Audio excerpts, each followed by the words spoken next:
What? Oh, look who's there. I see some inspectors on the way. They don't want to be filmed, so please shut that thing down, would you? From dealing with water license issues to watching his rivals pull ahead with better gear, this is how Tony Beets found himself at the mercy of the U.S. government, while Parker Schnabel came out on top. Searching for gold in the Klondike is no walk in the park, especially when it feels like everything is working against you.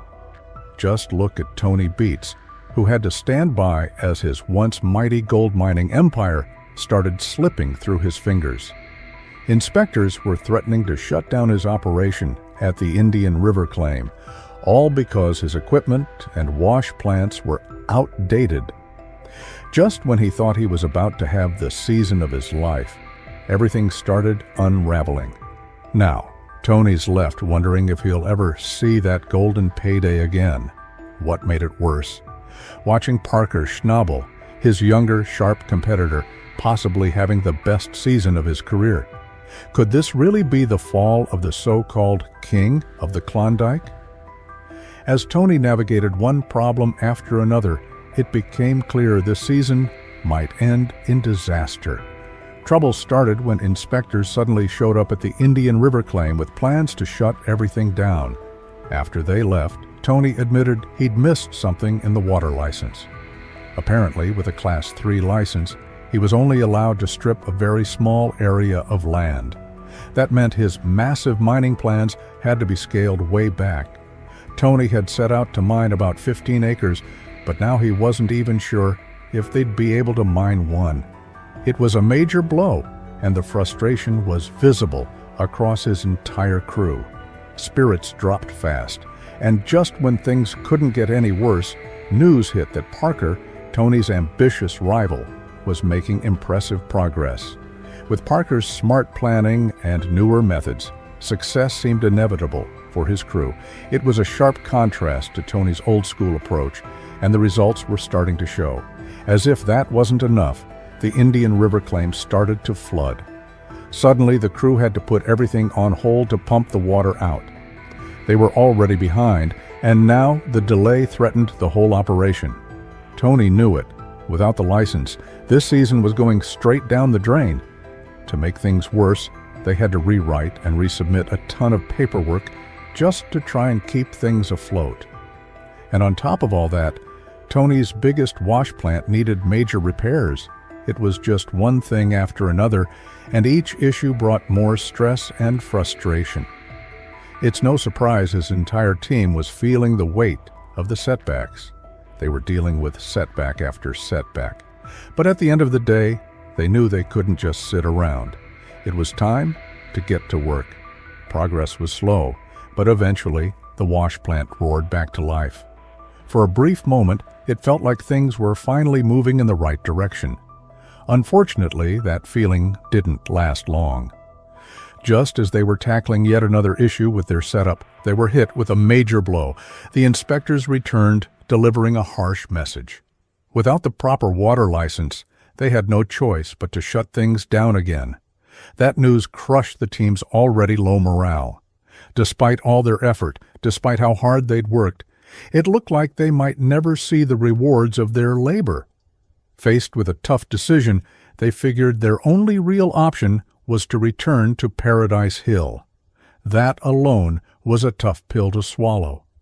The site had been inactive for a long time, and getting it back up and running was no easy task. It was going to take everything they had, not just to mine the ground, but to turn any kind of profit. Meanwhile, as they scrambled to get things moving at Paradise Hill, they couldn't help but glance over at Parker's operation. It was running like clockwork, smooth, efficient, and on track to hit record numbers. Watching that had to sting. While Parker seemed destined for one of his best seasons yet, Tony and his team were struggling just to stay afloat. But they had no choice. They had to press on. The biggest challenge they faced now was water management. Without a consistent water supply, their entire mining process was on the line. Still, they pushed forward, doing everything they could to work around the issue. The team held up under immense pressure, and stress, refusing to throw in the towel, and slowly but surely, they started seeing results. A couple 100 ounces a week wasn't the massive haul they'd hoped for, but it was something. It meant they weren't out of the game just yet. All the obstacles they faced this season had put Tony's title as the King of the Klondike under serious threat. As the saying goes, heavy is the head that wears the crown. But even in the face of so many problems, Tony and his crew didn't back down. They managed to extract some gold from the ground, not as much as they dreamed of, but each piece was a small victory. Each nugget was a reminder that they were still in the fight. It gave them a flicker of hope that maybe, just maybe, they could salvage something from this nightmare of a season. After all, if Parker could turn things around, why couldn't they? Before they knew it, the final weeks of the season were approaching. The entire year felt like a blur, a whirlwind of effort and emotion. They had poured everything into reviving the operation at Paradise Hill. It was hard, frustrating work, but they weren't ready to quit. If they wanted anything from this season, they had to dig deeper than ever before. But no matter how hard they tried, there was no turning back time. The Indian River claims weren't coming back to what they once were.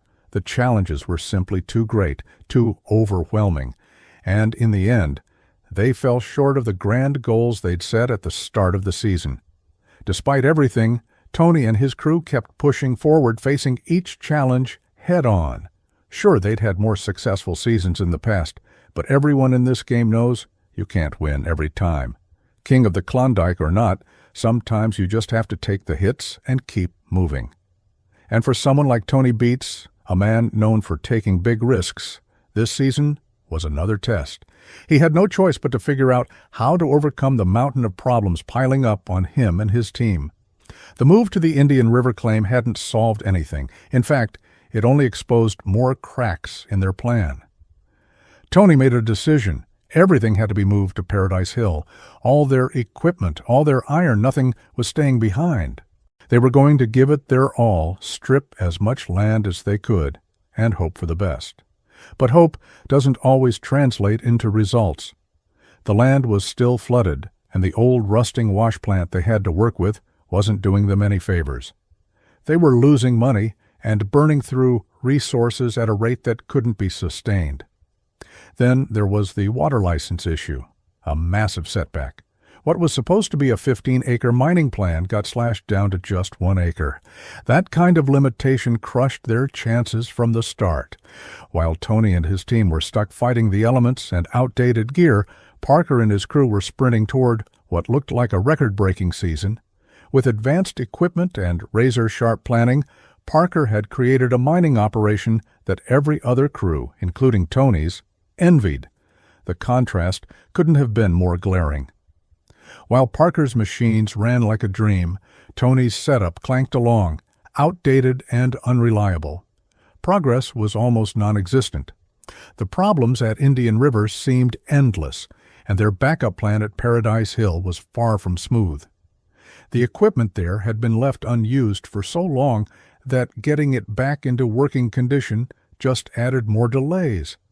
It was like trying to sprint with your shoelaces tied together. Still, they refused to give up. They kept mining, hoping to pull as much gold as they could before time ran out. It wasn't nothing, but it was far from the 6,000 ounces they had set their sights on. So when the season began wrapping up, the disappointment hit hard. They had worked like madmen, but the payoff just wasn't there. Meanwhile, Parker's team was pulling gold like it was growing out of the ground. Watching that unfold must have stung. Their operation was everything Tony's wasn't: modern, well-planned, and running like a well-oiled machine. It was hard not to see Parker's success as a result of all the smart investments he'd made in new technology and strategy. And judging by the smiles and positive energy on Parker's claim, those investments were paying off big time. Even with the usual minor hiccups, Parker's setup was clean, efficient, and productive. It was working, and it was working well. Tony and his team must have felt bitter, especially as winter crept closer with each passing day. They were forced to face a hard truth. The Klondike had changed, and they hadn't kept up. The mining landscape was evolving, and while others like Parker were adapting and thriving, Tony's operation was being left behind. Watching Parker's team succeed so visibly only made it worse. It was a clear reminder that those who embraced change were the ones reaping the rewards. That kind of lesson is tough to swallow, but Tony and his crew had no choice but to accept it. Change is constant, and the Klondike was no exception. With that realization, they had to pull themselves together and prepare for whatever was coming next. Their time at the Indian River claims made one thing clear. They needed to be ready, and they needed to evolve. But as the season wound down, the challenges only mounted.